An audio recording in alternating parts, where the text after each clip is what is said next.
Do you dream of fairies and princesses? Then you've come to the right place. Welcome to Disney Coast to Coast.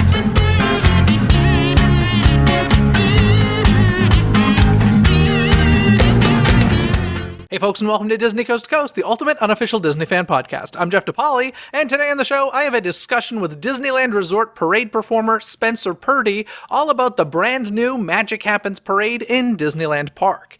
Aside from both of us totally gushing over this epic parade, Spencer shares some interesting insight into what it takes to put together a parade like this, as well as what the audition process is like for any of you folks listening who might want to see yourselves dancing down Main Street, USA someday.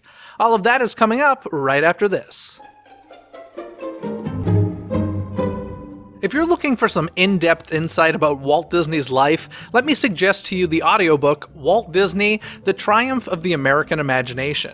This book is extremely detailed and pretty much a textbook on Walt Disney. And right now, you can get this audiobook for free at audibletrial.com/DCTC. After all, Audible is the leading provider of spoken word entertainment and audiobooks, ranging from bestsellers to celebrity memoirs, news, business, and self-development.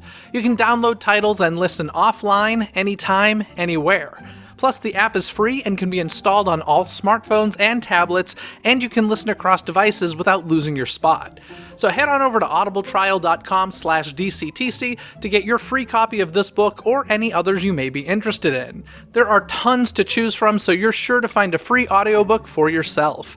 Get it now at audibletrial.com/DCTC. That's audibletrial.com/DCTC.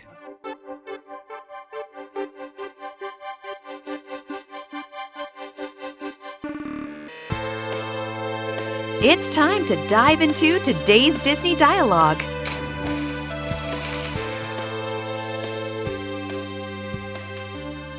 So Spencer, thank you so much for coming on the show to talk about Magic Happens, which I don't know about you, but I am pretty obsessed with. Yeah, me too. The parade is absolutely stunning. It is super, super cool, and I'm so happy you're here to talk about it because you actually had quite a bit of experience when it comes to performing in parades at Disneyland Resort. Yes, I do. Yeah, what are some of the ones that you've done? My first parade, I started out in Pixar Play Parade when it was still over in California Adventure. That was its last year, and then I moved into Christmas Fantasy, and then I've also been in parades like Paint the Night and Electrical Parade. That's a nice roster of parades. Never Soundsational though, huh? No, I did Soundsational too. Okay. Quite a roster. And tell me, do you when you do that Christmas parade, does that song get stuck in your head? Because for some reason, that song, out of all of the parades, gets stuck in my head more than anything. You know, I kind of love it. I'm here because, like, when I'm at Disney, like, my favorite things in the world are, like, Disney and Christmas. So, like, when I'm ready for Christmas, like, I'm ready for Christmas. So I love that song, whether or not it's stuck in my head or not. Dun, dun, dun, dun, dun, dun. Anyway, so speaking of music and parades, though, so Todrick Hall wrote the music for Magic Happens, and I gotta be honest, I wasn't super familiar with his work. Were you? Yeah, actually, I was very familiar with some of his earlier work, like his YouTube channel and all of that. I watched that like through high school, so I was definitely familiar with his work before coming in. So I was excited to hear that he was doing the music. I am super obsessed with the music of Magic Happens. Like, me too. I don't know. It feels like an 80s music video to me, but I know it's like very current pop as well. I guess it's just a cyclical thing, but I don't know. The whole parade feels like an MTV video from the 80s. That's a great way of explaining it. But the opening music, like, it has like that really fun kick to it that kind of gets you moving. That's what I really loved about Soundsational, was that the music just kind of like made you jive with it, which was amazing. So hearing the soundtrack for the first time, we were all so excited. Yeah, when did you hear it? Actually, let me ask, when did you first see the parade? Was there a cast member preview you went to or something? There was a cast member preview like a couple days before opening, and like whole parade route was filled with cast members. It was amazing. And the energy is like so cool when you get to like watch it there. I saw it then, and then I went like all of opening weekend. I was not really I didn't have like any like special access beforehand. I was like really watching like all of the videos come out and being excited about it like with everyone else. Yeah, I went to the press day, which was like the day before the official opening, and it was this big secret. Right. And we knew weeks ahead, and they were like, "Don't tell anybody." I was like, "All right, I won't tell anybody." Okay. But it was so much fun to see, and it really, I gotta say, like I was looking forward to it, but I gotta say, this is probably one of my favorite parades that I've ever seen at Disneyland. I really, really loved it. I've seen a lot of great parades at Disneyland, but this was among my favorites for sure. So we're gonna go through it kind of section by section, float by float, just share our thoughts, and let's just start with those opening dancers who, once again, right out of an MTV music video. Yeah, and did you get a chance to see the opening moment at the gate? Oh, no, because we were on Main Street USA and it started down at It's a Small World. So there's something that happens? Oh, gosh, tell me. Yeah, there is an amazing moment like right out the gate on both parades where you hear that really kind of beautiful music, that opening kind of instrumental music, and they come out the gate and they do this really beautiful kind of little choreographed moment that like helps open the gates. So if you haven't seen it yet, when we do get to go back, it's a really cool little magic moment that you get to experience. That is an awesome little tip. I'd never even heard anybody mention that. So I'm definitely going to check that out at some point. That's super cool. Now, I want to talk about the costumes kind of in the design, even of Mickey's float in this first section, because it's I keep saying like pastel tie-dye. I don't know. How would you describe it? Like jewel tone metallic. Okay. I like that more. Okay. It's a little... weird isn't the right word. I like it, but I don't know. I've never seen anything like it. It almost, with the guys' jackets too, like you kind of get that vibe of like 80s Tomorrowland almost. Well, it's interesting that you say that, because you want to know what my notes say? My notes say Captain EO. Oh, that's so fun. Yes, exactly. They stepped right out of Captain EO, in my opinion. Like, it's crazy. I'd be surprised if they weren't inspired by Captain EO in some way, because like those jackets definitely remind me of that. But overall, the costumes, wow. I mean, a way to like start a show, like first impressions, like you see the magic makers walking and dancing their way down Main Street. It's such a spectacular like visual. Yeah, I love it. And now this whole kind of design goes through this whole first section we're talking about with Mickey and the Fab Five and such. And the first float that we do see is of Sorcerer Mickey with a giant kind of sorcerer hat with that same, what did you say, metallic what? Jewel tone metallic, if that's what we can call it. There we go. That's the official thing. It's now official. So that whole jewel tone metallic feel throughout that whole first section, which I really, really like. But it is kind of interesting to me just because that first float with Mickey kind of feels like the finale float a little bit of Paint the Night. Maybe just because it's Sorcerer Mickey to me. But I'm so used to like Mickey being the finale of a lot of parades and such. I was like, oh, it's kind of cool to see him open up the parade this way. I liked it. And it's a cool float. The giant sorcerer's hat, as I mentioned, with the Fab Five behind, plus Chippendale. So, I mean, it's a pretty epic way to start the parade. Yeah, exactly. I mean, you get this entourage of just like all of these dancers. Mickey's up there bopping, and he's got like this like little wand that's really cute. And then you have all the characters, and all their costumes are very Tokyo-esque inspired from their park. They have a lot of like design elements taken from there. And it's kind of like a fun new way to see the characters, especially in the US parks. And Minnie can slay the house down.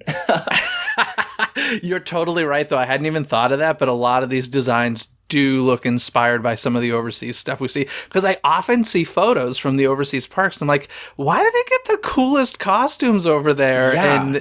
And that's what I was thinking when I saw Magic Happens. I just didn't put the two together. I was like, these costumes are so cool. I love it. So. Yeah, some of the inspiration, like overall from the costuming, the design team was really wanting to take inspiration from like runways and stuff, and like right off the runways. So I think you can really tell that, especially in like this opening unit. Yeah, one thing that surprised me a little bit was that our favorite characters weren't articulated. I was a little surprised by that. I thought that was kind of the 21st century way to go with parades and such. Yeah, it was interesting to not have Mickey out up there and saying hi to everyone, but I don't think it distracted from any of the experience at all. It was just really fun to have Mickey up there during Sensational, like waving and like singing along and stuff. Yeah, it's definitely one of those things, like you said, it didn't take away from anything. I honestly didn't even think about it until after the parade. I was like, oh, Mickey wasn't talking. Like, it was an afterthought. So in the moment, it wasn't a distraction or anything, but it's great. So I love that first section. Like I said, that music, it's so good. It's really, really good. Oof. It just gets you singing. I love it. Yeah, like calling all dreamers. It's just like, it lets you like kind of vibe along with it. It's such a fun, interesting melody that they came up with. Todrick did a really good job with the music. Yeah, I truly, truly love it. And of course, that section segues into Moana, who I think... Is this the first time she gets her own float and everything? Multiple floats, I'm pretty sure. Yeah, I think this is the first time she's ever been featured in a Disney parade. Okay, so... Of course, we've got that beautiful musical theme, but they're going to mix in these Disney tunes as well. Oh. So we get How Far I'll Go from Moana, which is the best song from that movie. I am obsessed with her choreography to this version of that song. It's beautiful. It's so good. I was so happy that she was able to have like a shining moment up on her float. She looks like a sea goddess up there. She's just killing it, and like makes all of her choreography is just absolutely like beautiful and graceful. Yeah. The one thing I will say about that float, I think it's cool. Like, I really like her boat and everything. I'm just a little confused with the design of the ocean made out of like carved wood and stuff. I was like, especially since they worked the cool LED screens into it. By the way, this is kind of a tip for every parade in my mind, but this one especially, I kind of felt like see it after dark if you can, just because her float especially. There's been some go back and forth about like when is the best time to view this parade, and this float especially, I mean, I can't argue that it looks stunning at night, and I definitely think it does look better at night, but overall I think this parade works whenever, like, however, it's so beautiful. But the koa wood is actually like a traditional Hawaiian like carving, so they were trying to bring in like those influences from the culture to like help inspire the float. Well, at least there that's you go. What my understanding was, yeah. Question answered then. Look at that. Fantastic. I love that. Since you are a dancer, is there an official name? Well, there's got to be a name, but those like ball fabric things that the dancers have, it looks like a piece of fabric with like what are they called? They're poi. P-O-I, I believe. Oh, okay. Yeah. They're so cool. Like, I always am a little nervous when I see people using those, though, because I'm like, that just looks like some really good potential for some head bopping right there. But I like the way they look. It happens. Yeah. We used the same things in Paint the Night in the Toy Story unit. Those were a little bit easier to work with because they didn't have, flowing oceans on the bottom of them. And trust, accidents do happen en route. Yeah, but you'll never notice unless it happens right in front of you because it's the overall experience kind of like keeps the magic happening. And I also love the Kakamura dancers here who have like all those little coconut Kakamura.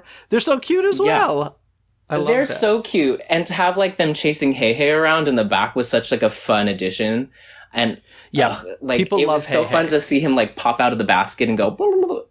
Yeah, he shows up there for sure. And then we have, I love the little like cart being pulled with the drummer inside. I am such a huge fan of whenever they add live instruments to parades. Yes. So good. I'm so happy they kept that because that was my favorite part of Sensational was the drum line. So I'm like so happy we have drums in this. Oh, yeah. I love the drum line in Sensational, plus Mickey playing the drums. And I don't know if you remember this, because this was like way back. Were you there? You weren't there for the beginning of Sensational, were you? No, that was a while ago. Okay. Yeah, so way back when like Sensational premiered, the last float for that's Mary Poppins, correct? Yes. Okay. So they had like full-on instrumentalists on that float, like trombone, trumpet. They had quite a few like brass instruments on that float for maybe the first 6 months or something, maybe the first year, but when they had budget cuts, they got cut, unfortunately. But, oh, I just love a lot. And even the Christmas parade, my favorite part is those toy soldiers with their bugles. Yes. I love it. So fun to have the, like, that, like, yeah, it's something different about hearing the music and, like, being a part of it, like, live.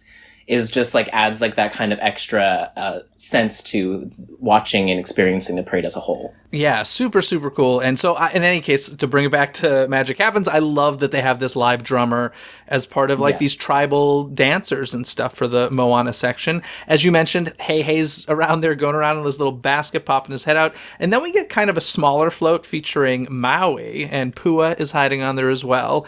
And I know, I'm so happy he was there. Yeah, well, you can't have Hey-Hey without Pua, right? So I don't know if they've always been doing this. I feel like this has been happening more and more in like the last 5 years or so. But I love this idea of floats of all different sizes. And I'm sure part of it is like, oh, it's, you know, you can save money making a smaller float as well, and storage space and stuff like that. But I love the fact that like Moana has this big massive float and Maui has like this smaller float behind it, but it just kind of gives all these different levels throughout the entire parade that I personally love. Yes, I'm all for the levels. I think it gives like a different variation to like, and you know, like not every character is going to get a full float. And so it's really nice that they're able to add like other characters like Maui on like, not necessarily like a side float, but like a little vignette almost. And it's really nice to keep, it's really nice to have everyone there. Yeah, like 10 years ago, I feel like it would have been, Maui would have been on the back of Moana's float waving, you know, from the back. Exactly. He gets his own, like, shining moment now. Yeah, which I think is super, super cool. So, you know, the Moana section rocks, and we're going to go to another section that rocks even more, maybe? I don't know. This parade has so many great moments. Coco. It's so hard to, like, I can't even compare. Yeah, it is tough. You cannot pick favorites here. But, of course, the song Remember Me is featured, and they have this beautiful float. The float for this one is gorgeous with the, you know, the bridge made out of the petals and, stunningly gorgeous. Having Dante up there. Yes, that's hopping along. And of course, Miguel is there, and this is the first time we're seeing like a full head-to-toe Miguel in the parks, I believe, right? Yeah, it's awesome. The last time we saw him in the parks was his little puppet version in the little Coco show for Dia de los Muertos. Yeah, I love that puppet. So I'm not gonna lie, first time I see like full head-to-toe Miguel, I was a little like, what are we seeing here? It was a little jarring to me. But I took, like, the puppet wouldn't have worked in a parade, so I totally get it. But God, I love that puppet. Anytime he comes back, I know it's a really fun way to tell the story. But I'm living and all here for Miguel in his little dapper mariachi suit, with his hat on. It just works so well. It looks so great. Yeah. Now behind this float, they have a really cool puppet that I believe the character's name is Pepita, I think. Yes. And this is the giant, is dragon the right word? I don't mythical creature. Alebrijes, I believe they're called in the movies. They're spirit guides. Okay, look at you. You know your Coco. Huh? I'm just going to go with that and believe you. Well, in any case, Pepita is a giant puppet kind of walking along the parade route, manipulated by 5 puppeteers. And yeah, there's 3 inside and then 2, 1 on each wing, which is awesome. Now, I had heard that this was actually almost cut from the parade because of like difficulties with this puppet. And I'm like, oh, thank God it wasn't, because I'm obsessed. I just think it's the coolest puppet. Yeah, I'm not sure about any specificities on like whether or not she was or wasn't going to appear, but I do know that it is a difficult thing to puppeteer and use on the parade route because, I mean, you can't see everyone inside, but they're giving it them all, and that thing is definitely a monstrosity to like pull. I mean, like she's literally like this giant like cat, so. It's definitely a skill to use and like puppeteer and make come alive. But I'm glad she wasn't cut because she looks phenomenal, especially when she roars and then like soars down with her wings open on the parade route. Is just a moment that you will never forget. Yeah, it's very, very cool. How long do you actually, when you're performing in a parade, like how long does it take you to do that entire route from when you step on stage to off? It depends. Some days are quicker, some days are slow, like a lot longer, but generally about 25 to 30 minutes depending on the parade, because Christmas Fantasy is a long parade. Magic Happens is definitely a little bit shorter than that, so it kind of varies, but 25 to 30 minutes. Wow, so that's a good amount of time to have a heavy puppet strapped to your back. And definitely when, like in any role, when it gets past like 80 degrees, you're sweating bullets. Yeah. Oof. Bless you all. But yes, that Coco section is phenomenal. Anything else you want to add about that one? Oh, well, the dancers in this unit, their costumes, their choreography, the opening Marigold dancers are beautiful. And I was so blown away when we were able to see like them take their skirts off and use them as kind of like matador capes. That was a really cool moment. I was not expecting that. And the detail, like with the embroidery, I don't know if you saw in some of the Magic Happens videos, but like the detail that went into like creating an embroidery for the jackets they wear is amazing. And then all the dancing alebrijes in the back. Yeah, you know what was interesting to me with this parade was I feel like I noticed the dancers more than I normally do. I feel like usually I'm focused so much more on characters and floats. And, I see the dancers, obviously, but I feel like they were featured almost more in this one. Does that make sense, or am I insane? Yes. I mean, like, perfect example is, like, opening unit. Like, you get a really... Like, they're definitely a centerpiece now. Their costumes are elaborate and extravagant. And not that they weren't in past parades, but they're definitely set in a way where you really get to notice and experience their look, their dancing. You get to interact with them more now. It's definitely in this parade, I think they stepped it up for the dancers. Gosh, I love this parade so much. I know. I was actually watching, the video to prepare for this episode, and I was like, I really just want to go see this live right now. Like, it would make me a little sad. I know it. I have to listen to the soundtrack every day just to like pump myself up. It's just something that little extra Disney magic. I love listening to parade music. It's totally, I will say, like that whole, get yourself pumped up in the morning, ready for the day, or if you're feeling down or something, like parade soundtracks are great. Paint the Night is fantastic for that. Oh, yeah. Mm. Oh, and the theme of this one as well, I would highly recommend. So, in any case, Coco section fabulous, followed by, of course, these days you need to have some Frozen in a parade. So we get a Frozen 2 float, which is like a great change up. Yeah, nice change. I was like, fantastic. We're getting some Into the Unknown in here. I don't have to hear Let It Go all over again. Oh, wait a sec. Yes, I do. Because they worked that into it as well. I was like, oh, it is so clearly a Frozen 2 float. That I was like, did you really? Like, Into the Unknown was perfect. Did you really have to? If anything, they could have put like Show Yourself, which was like another great song from that movie, which I adore and love that moment and that song. So I was really kind of sad that they didn't take that opportunity to like use that song. Yeah. Now, what did you think of the costumes in this section for the dancers? Because this was the one that kind of stood out to me, and I was like, I'm not getting this costume. You and a couple other people, I've definitely like because obviously it's open, so we're all debating and talking, and that was another point that a lot of people had said too, is they didn't quite get the Frozen costumes, but they hopefully that you got that they were supposed to be kind of like birch trees, like they were supposed to be like part of the forest. Okay, I did not get that. Really? Okay. Well, yeah. So the guys are dressed in like this kind of like bark-esque, and the girls as well, costumes that are supposed to mimic kind of like the forest bark and the foliage that they have. Okay. Honestly, you want to know what I wrote in my notes about those costumes?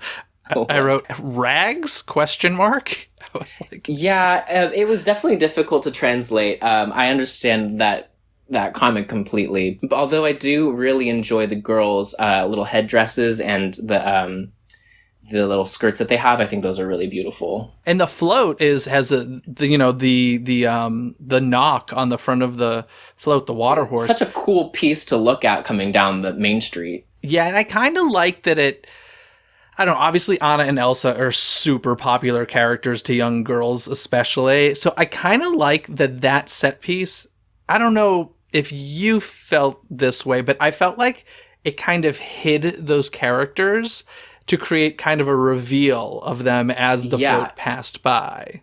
And I thought that was cool. Yeah, exactly. There was definitely this kind of experience of like seeing this knock that wasn't like Anna or Elsa, and then experiencing the float as it came by you, like you were kind of going through the forest in the movie, and then finally like having this cool reveal of like the two sisters, and it was like such a great reveal. Yeah, because typically I think when you're watching a parade, like there's that moments where, there are those little gaps that they'll have, and you'll look to see what's coming up next, and you'll see like your favorite character coming toward you slowly, and eventually it gets there. Whereas in this case, it's like you don't really see that. You just see the horse, and then as it gets closer, there's that nice reveal. And I think that's kind of cool and something I don't remember seeing in the past. So I thought that was super cool. Yeah, and I think that definitely adds to that comment you made earlier about like, like noticing the dancers more. Because, like, you don't really get to, like, focus only on Anna and Elsa as they're coming up the parade route. Like, you really do get to sit there and enjoy the dancers as they pass by you before you actually see the main characters of the movie. And one other thing I loved about this float was, a lot of it was that winter blue that we're so used to in the world of Frozen. But in Frozen 2, one of my favorite visuals about Frozen 2 in general is just all the autumn colors. And we have these beautiful autumnal trees on this float. And those colors against that super bright winter blue just made them pop even more. Yeah. Yeah. It's very cool. And of course, there's snow on this float. It passed by me for the first time and it started snowing, and I just kind of like sat there open mouth while I was getting snow in my mouth. Because I was just like, it's snowing? Like, I was like so excited. Yeah, because normally the snow will come from, rooftops and lampposts and such. But this one, is on the float and snowing down. Yeah. Back on Kristoff behind the float, who's pushing a little sled. And we got, of course, who's in the back? Oh, we got Sven hanging out on the back of that float. So such cute little reindeer on the back, just chilling. So that was fun. What now? After anything about Frozen, anything else you want to add about Frozen? Yeah, Kristoff is such an amazing little magic moment for the parade. Not a lot of people get to like notice him, but when he does come up to you, sometimes he'll come up with Anna's engagement ring, and he'll kind of have these cute magic moments for these little girls or boys, whoever. And it's just such a nice addition, especially among the chaos of a parade sometimes. That's cool. I didn't know he had the ring with him. That's kind of fun. Really? I've seen some really cute photos of him like coming up to some of our guests and having it there. It's such a cute little addition that a lot of people don't get to experience, but when you do, it's a really cool moment. Well, that just means it's a parade to be repeated over and over and over again. That's exactly. You can't not watch it more than like 5 times. Yeah. Now this next little section here, it has a nice little gaggle of characters that I'm always like, gosh, how do they choose which characters we're going to see? But we got Fairy Godmother, we got Blue Fairy, we got Pinocchio, Tinkerbell, Genie, Aladdin, and Peter Pan. And they're just dancing along the parade route. I did see a fun little moment. Well, I don't know, with Fairy Godmother. She came over and she's like, "Have you seen my wand?" And she was holding it, and it's like, "Yeah, it's right there." And she's like, "Oh, thank you." And so like they have fun little moments with the guests along the parade route and everything. But I don't know. I kind of loved that these characters were just down on the street, like not far away on a float. It was just like, nope, they're here. And why they're all chosen to be together, I'm not 100% sure, but it worked for me. I loved it. I can actually give you some insight on that. They nice. are all magic makers. So all of their movies, all of the characters are part of magic moments. So Aladdin and Genie, like you have the magic of them rubbing the lamp, him coming out. Tinkerbell and Peter Pan, obviously like Neverland and flying, and Fairy Godmother creating the magic for Cinderella, who her float is like right behind her. So all of those characters kind of are involved in making magic happen. I see. So magic happens is what you're saying. Exactly. So there was a method to their madness with that one. I like it. I like it. Very cool. And Blue Fairy, I will say, not a character you see very often. No, she's not, but I'm so happy she's here. She's stunning. Her costume is just absolutely gorgeous. Yeah, I saw her last time I saw her at Disneyland Resort was many years ago. It was either a Disney, I think it might have been a Disney Vacation Club night or something. And she was at like one of the private she rarely parties. Comes out. Yeah, so that was cool. It's such a blessing to have her here with us, especially since she's been in so many other parades before. It was kind of nice to have her back with the other fairies. Once again, I keep talking about how I keep noticing the dancers in this parade more than normal. The flag dancers that like separated this next group of floats, I really loved them. Like they're entertaining. So cool. They're super fun. And the color guard or like the esque choreography that they bring in with the flags is such a kind of cool kinetic energy that you get, and it looks amazing. I would 100% agree. I loved it.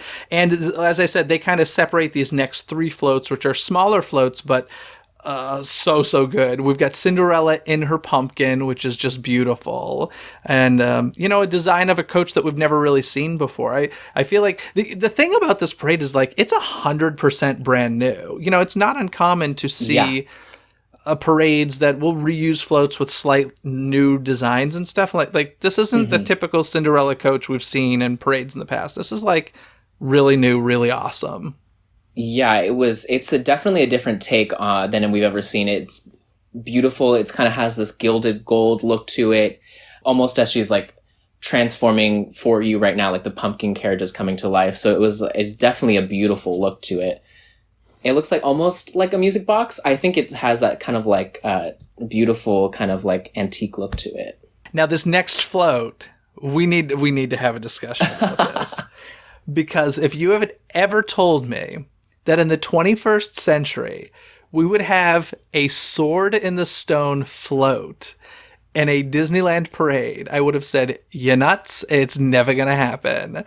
We might as well have a Honey, I Shrunk the Kids float. Like, it's that out there. Not that I would have a problem with that. I'd be very happy with that, of course. But I couldn't believe this. And I saw the concept art beforehand. It's not like it was a surprise to me, but I still was just like, what is Merlin and Arthur doing in this parade? This is amazing. It was such a fun moment, especially for like some of the older generation of Disney lovers that like know this movie. It's such a fun moment. And Merlin steals the show. Merlin is rocking out. He kills it. Like, he's having the time of his life up there, and it is so fun to see.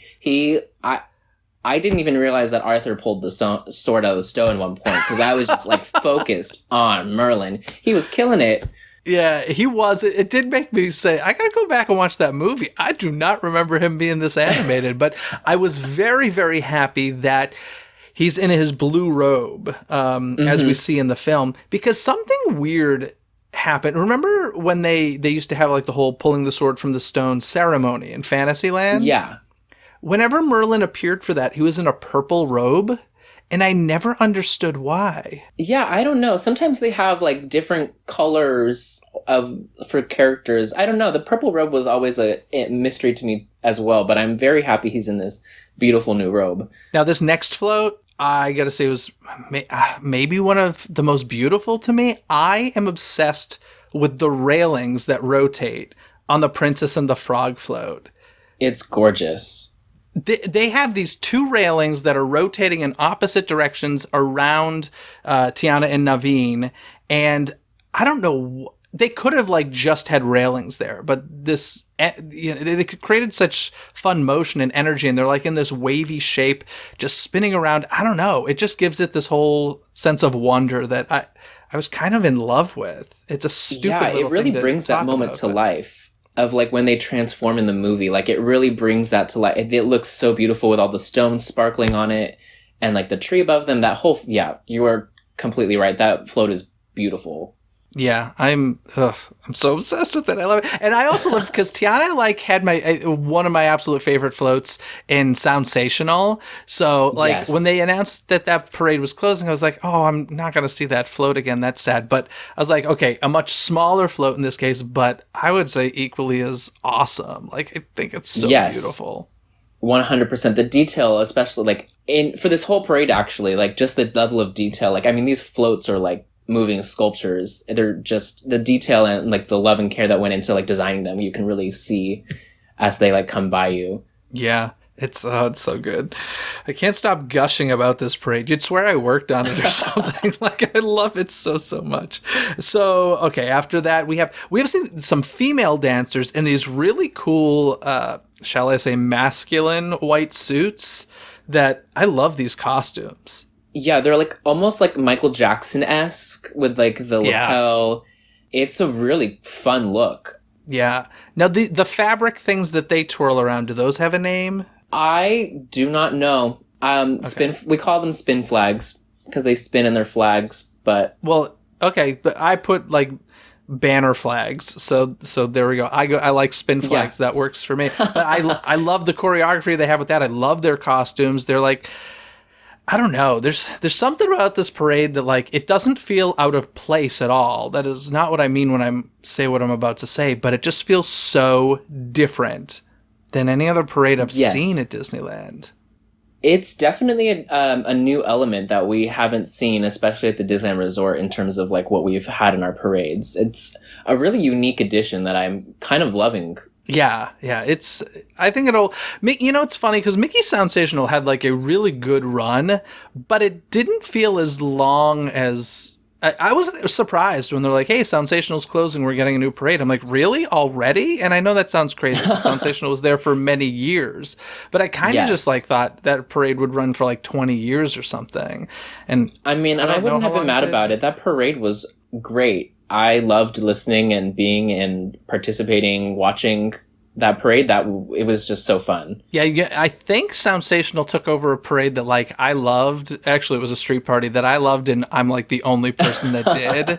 Do you remember the whole "Hey, come on and join the celebration"? Was it Celebrate? Yeah, Celebrate. That was I saw that like once, and I was so young when I saw that. Yeah, I loved that parade, and it nobody liked it, and like it was a much lower budget. Like the floats were very they were nothing compared to what we're getting now, but I loved it. And so Soundsational took that one's place, I believe, and then of course magic happens. And so yeah, I love it. Now the finale of this parade, and I love the fact that this is the finale, it's considering, you know, Disneyland of course is Sleeping Beauty Kingdom, since we've got Sleeping Beauty Castle there. I love the fact that the parade ends with a Sleeping Beauty float, and an awesome Sleeping Beauty float at that. Wow. I mean, and what a moment too. I'm very happy they were able to pay tribute to Sleeping Beauty, especially in this way. I mean, knowing that it's her castle and it's kind of like her park in a way, like such a cool, talking about levels again too, like you have the blue fairies, not the blue fairies, the three fairies in the front, kind of like on this rotating, like up and down little moment. And it's so magical to see them kind of like twirling up there. And then you get like, look behind them and you have Sleeping Beauty and the prince like dancing together in her stunning dress. And then like with the spires behind them, it's just like overall it's just like a beautiful moment. You know, somebody told me something, and I even forgot to look for this when I was rewatching it on video, but somebody told me her dress changes color based on like your angle of the dress. It goes from pink to blue. Yes, it does. It looks phenomenal up in person. And this is like one of the people have said that the parade looks better at night. This part of the parade looks 100% better during the day. Like the way that the light hits her dress and like the columns behind her and it makes the float glow. Yeah, like when she twirls and dances with Prince Philip, it's just something you have to see in person. It's really one of those magic moments that you can't like describe. Okay, so that's not like a lighting effect or anything. That's just has something to do with the fabric texture, right? Yeah, it's ingenious costuming. Okay, cool. I don't notice it because I'm so obsessed with the Three Fairies platforms. Like the spinning platforms that are going up and down, I think are phenomenal. And frankly, if I got to like have any part in this parade, I would want to be on one of those platforms. I love it so much. Would that be your choice? Yeah, absolutely. That would be like so much fun. I'm just thinking about that now. That makes me smile. It like sounds like such like a fun part to like be a part of. Yeah, it's oh, it's a great finale float. I just love it. And that's it. That's Magic Happens beginning to end. And I really look forward to being able to see this again in person soon. And it's so good. I know. It makes my heart smile when like I get to like at least like experience it at home every once in a while. It sucks that we can't go see it right now because like honestly I'd be there every weekend watching this parade.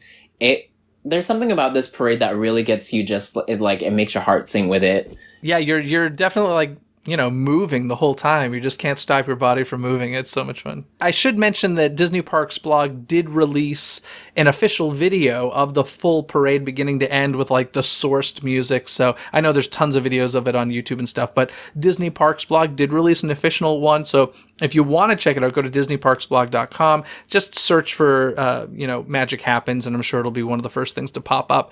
But it's really, really good. Like, it's a really well shot video, and I love it. It really kind of like highlights some of the great moments of the parade, and I'm living for the source audio because I have been using that to listen to the parade from.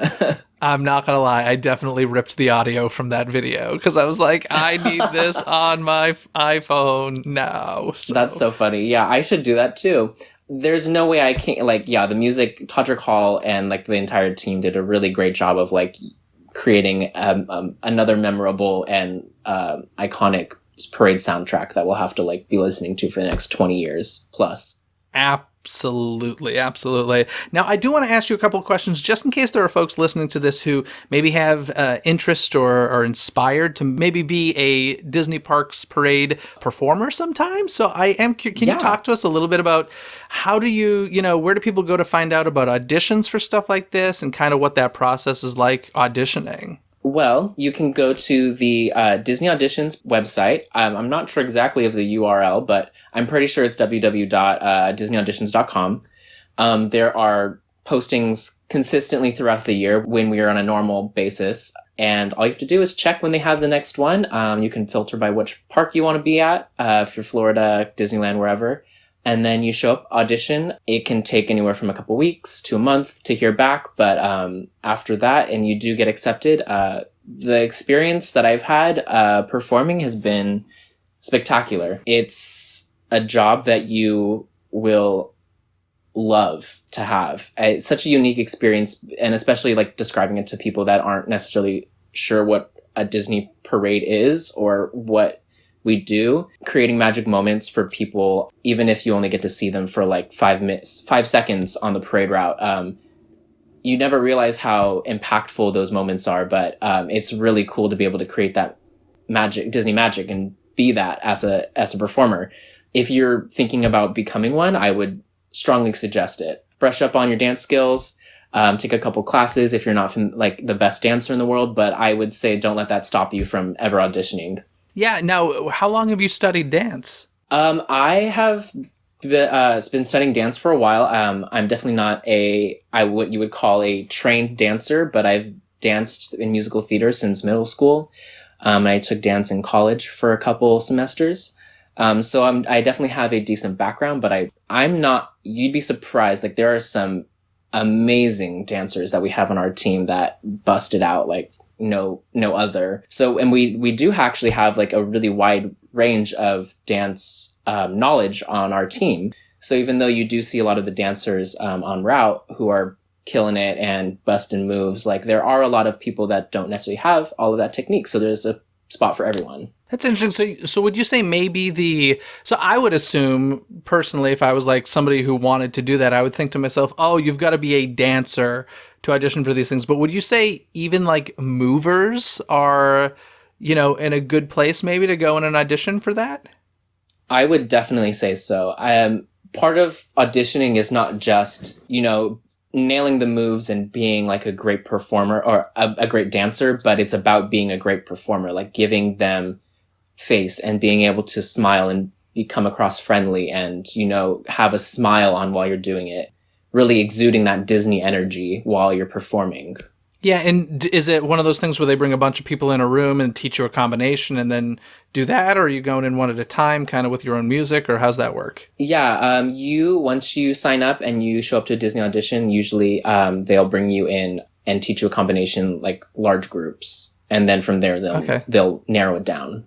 Very, very cool. So that's awesome. So hopefully anybody listening who's interested in that will give it a go and have as much fun as you've had, because obviously you've been doing it for a while. You've done a bunch of different parades, and I've seen you in quite a few of them. So that's a lot of fun. And one thing I do want to ask you about when you do these parades, because you know the music gaps or the music transitions, I should say, where it'll be transitioning from like one musical theme to another. I do find that a lot of times it's at places where like dancers are instead of the floats. So like the dancers will be in this weird musical space that I'm like, is it hard to follow like what you should be listening to dance to? Have you ever had that, or is it just me weird thinking that? That's actually really funny that you say that. That's a very like perceptive of you to have picked up on that. You know, there are plenty of times, I've experienced this quite a few times in Paint the Night, where I will be in the Little Mermaid unit in the back, and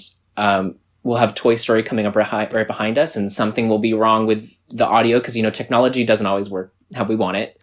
So you'll get all Toy Story, but you'll find that as like a dancer and like listening to the music and being familiar with it, like a lot of it follows the same kind of pattern. So you'll be able to kind of like pick up and keep with your choreography, even though the music isn't necessarily the same. But I mean, I feel like that's probably like in terms of problems on route, that's probably like one of the easiest to take care of. Okay. Yeah. Obviously like everything's got the same beat, or else it would sound like a mess out there. So yeah. I figured that's what it was, but I gotta just say, like, even as an audience member, like if you know how there are certain spots that you'll be, you know, standing and watching the parade, and that just happens to be the spot where you'll hear like two soundtracks combating with each other, and you're like, oh god, I don't know, I always think of the dancers, I'm like, how would they do this? It's great. But I love it. It's such a great parade. And anything you want to add about this before we get to some trivia? You know, I don't think I have anything else to add other than, like, please try to experience it for yourself. This parade is amazing. You'll not regret ever sitting down for a parade instead of, like, going on Space Mountain because it's 10 minutes shorter. Like, sit down and enjoy it. Like, the seeing these characters come to life and, like, the dancers is a real treat. Yeah, I love that you said that. I am so not that guy who's like, oh, go on the rides, it's a shorter wait. I'm like, no. I've said it so many times on this podcast, but I will easily step into a Disney park and not go on a single ride and just be seeing live entertainment all day. I could follow the Disneyland band all day and be like plenty happy. It's such a fun experience. Like, I mean, Disney is known and will always be known for its amazing entertainment. So definitely always take a chance to experience that, even though I would love to ride Space Mountain. Listen, they have fast passes for that. They have max passes. Right, exactly. It's going to be there all day. You have 2 opportunities a day to see the parade, so see the parade. And with that, folks, let's get to some trivia. Do you know the answer? Get your brain gears churning and play along. It's trivia time. Alrighty, do you want to hit me with a trivia question first, or shall I hit you? Hit me first. Okay, so we're talking about Todrick Hall and how he wrote the music for Magic Happens, and he actually started his performing career at Walt Disney World. Do you happen to know where at Walt Disney World he started his career? Oh, shoot. I couldn't tell you. I know some of the other shows he's been in, but not at Walt Disney World. Oh, what other shows has he been in? High School Musical 2, I believe, A California Adventure. Okay. I could be wrong on that, but I was pretty sure about that. Okay, well, apparently he started at Beauty and the Beast live on stage at Disney's Hollywood Studios, which is still running to this very day. You know, I mean, entertainment, gotta love it. And I did not know that. That is actually very interesting. I will have to try to find a video of that because I'm kind of interested in seeing that. Yeah, my guess is it was probably early on in the run, but it amazes me that show's still around. Bring back Dick Tracy. Bring back Dick Tracy, please. Oh my gosh. Yeah, I love the Dick Tracy show so much. Anyway, what's your trivia question for me? Okay, relating it back to Magic Happens, do you know how many performers there are en route? Ooh. So we're talking characters and dancers? Yes. I'm going to guess, I feel like this is lowballing a little bit, but I'm going to just say 68. There are approximately 100 performers en route at during the parade. That's a lot. Yeah. I wouldn't expect it to go above 80. That is a lot of, I feel like that's more than normal, is it not?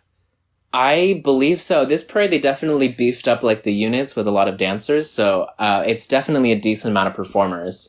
I don't know if it hits Christmas's level, but it's definitely a lot.